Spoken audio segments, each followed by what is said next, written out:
Hey everyone, Ben here. I just wanted to check in with you guys. I got a few inquiries about my well-being after we did not publish an episode on Tuesday. Everything's good. I just had a really crazy week last week where I had 2 hours in the whole week where I wasn't busy with work or family stuff, and I was not able to line up a guest for that exact time slot to record an interview. But we've already got guests lined up for the next couple of weeks. I don't think this is going to happen very often. And I'm happy to report that in the interim, we're going to do a mini episode with Greg Shahade and just talk about the Pro Chess League, the state of the league, the Final Fours coming up, talk about the matchups. Make sure you all tune in and support this great endeavor that is great for the health of chess overall. I also wanted to thank you all who email me and ping me on Twitter. My handle is Beneficial1. I really appreciate all the feedback and the nice reviews, and it really it keeps me going because this is a lot of work, but I'm really enjoying doing it, and I like hearing from you guys. So thanks again. Enjoy this little interview with Greg, and I'll be back in full force next week. Take care.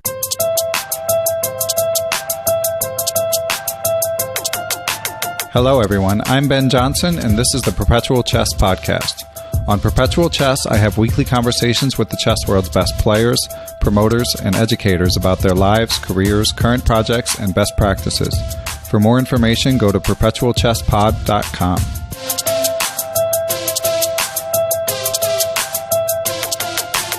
So I am here for the triumphant return of Greg Shahade. Excited to come on to tell us what's going on with the Pro Chess League. Greg is sick, but going to power through for a little quick mini episode. Greg, how are you? I'm good. I was going to try and hide it, but now you blew my cover. No, you're going to be like Michael Jordan in the flu game. Exactly. Just put on an amazing performance and dazzle us all with your ability to talk while sick.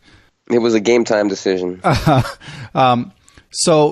So Greg's going to update us on the Pro Chess League. It's heading into its Final Four after a wildly successful first season. Greg, so who's playing? What's going to happen this weekend? Oh, man, it's crazy.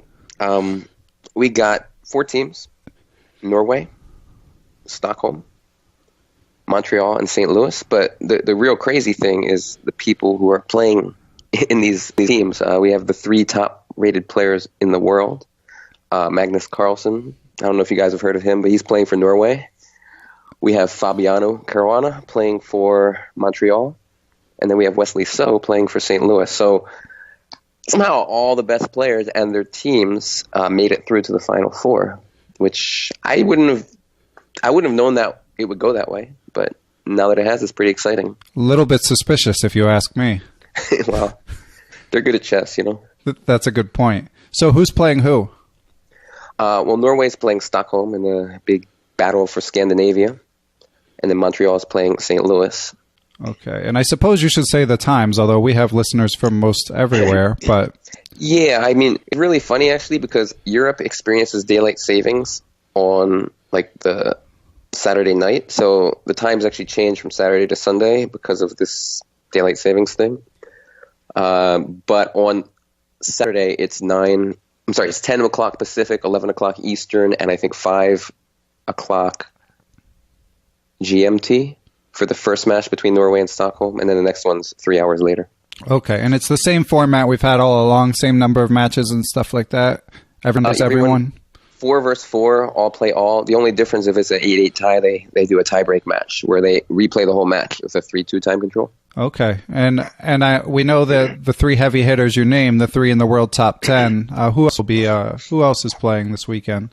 I mean, some pretty well-known guys. For Stockholm, we have like a really well-rounded team. They have Badur Jobava on board 1, who's currently rated above 2,700, plays really creative, interesting style. And then on board 2, they have a guy who's in the running for one of our MVP prizes, George Meyer.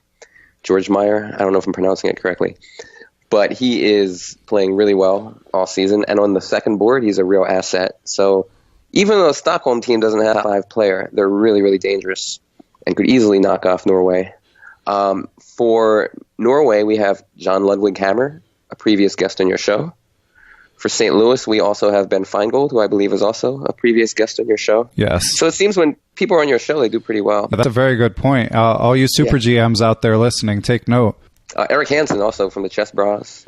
Yeah, he is a popular guy. I get emails basically every day saying, "When's Eric coming on?" Well, he's on the Montreal team, so it's going to be some really, really good and tough matches. I honestly have no idea which team is the best of these four. Any team could win it, and I wouldn't be surprised. Yeah, I'm pretty excited for it. It's good for me that it's a Saturday. It means I can watch more. So, clean calendar. So what's your overall perspective? We'll do a true postmortem when the Pro Chess League season is over. But with the Final Four set, how do you feel the first season has gone? I mean, really well. Like, really, really well.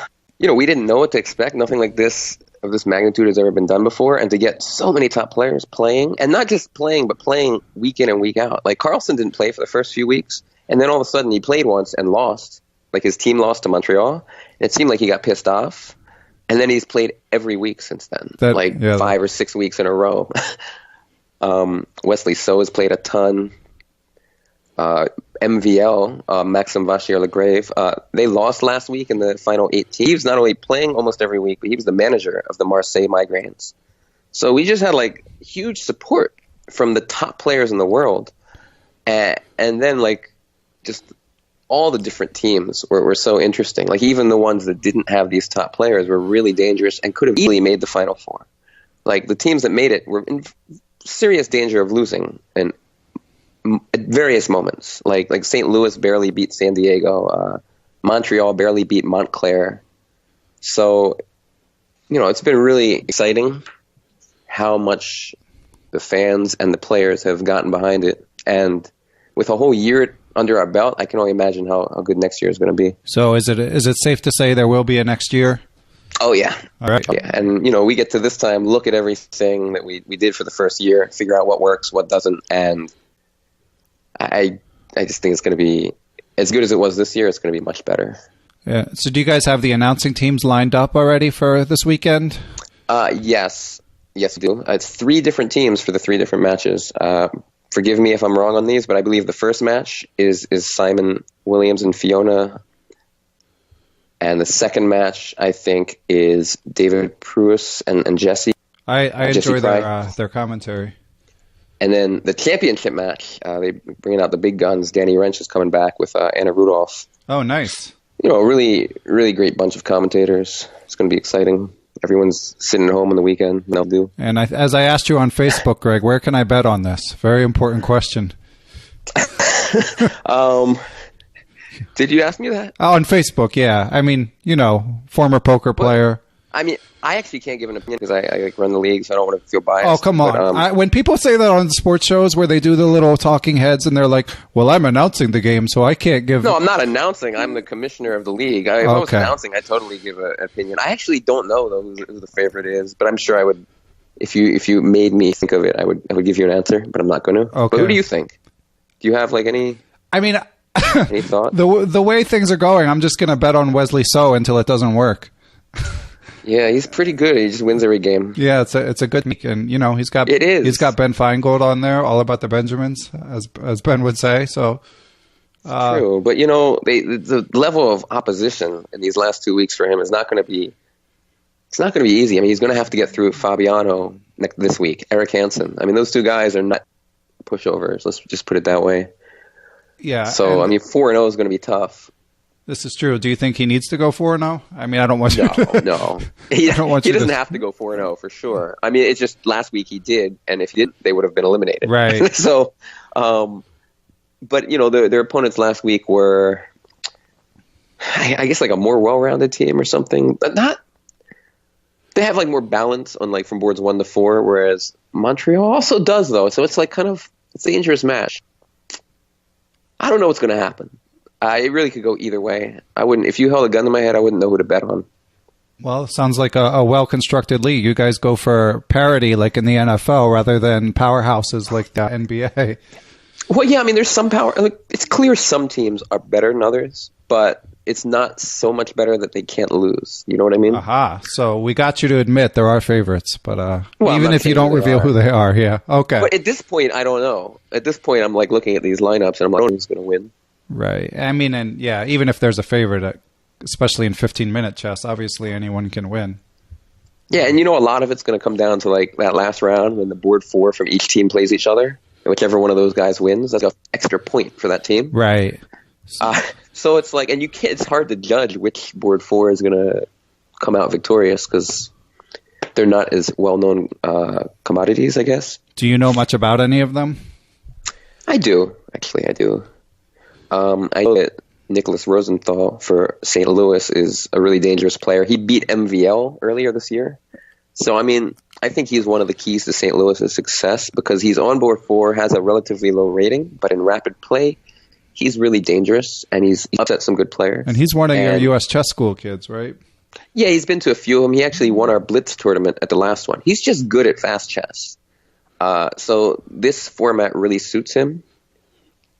However, his opponent in Montreal is like a little bit higher rated than him, Elias Usidek. I hope I pronounced it right. And he plays pretty well too. So that'll be a big game. I mean, obviously not as many people will be watching it as they will Wesley So and Fabiano. But I can easily imagine those matchups to win the match to one team. Because otherwise it's just so close. Okay, well, it should be pretty interesting. I'm eager to see what happens. Me too. So, anything else you want to say for our listeners to get ready for the chess league? Well, you should all watch it.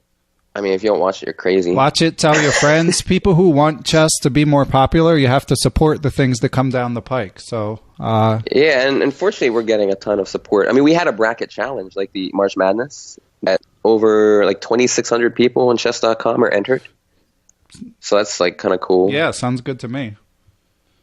Okay, well, let's give just the listeners just a taste. I know you're sick, Greg, so we're going to let you go in a couple. Oh, it's okay. We're going to let you go in a couple minutes, but you asked it. But we'll let you touch on a few other topics. You wrote a U.S. Chess Championship preview that I enjoyed. Are you going to be spectating that? I'm actually going to be there for a few days. Oh wow! I'm going to go for the last 4 rounds or something. Maybe help on Twitter. Do some Twitter takeovers. Nice. Post some funny stuff. Sounds good. And you're working on a book. I am indeed. So tell the listeners, they're eager to hear. Sure. I mean, excuse me. It's taken a little bit of a backseat during the Pro Chess League, but I actually almost wrote the whole thing. So at some point, it's going to move forward. It's basically, I want to take top players, like the best players in history, and kind of pick out their best games, like absolute best. Like not like a list of 100 games, but like the 20 or 25 that you just should know because they're like a part of chess history, and really like analyze them and make them as instructive as possible and show kind of like related examples. And the first book that I'm doing is about Bobby Fischer. And one thing that's really funny about it is while I was looking through these games, I would see something in like one of Bobby Fischer's famous games, and I would be like, didn't I have a position exactly like this and I screwed it up?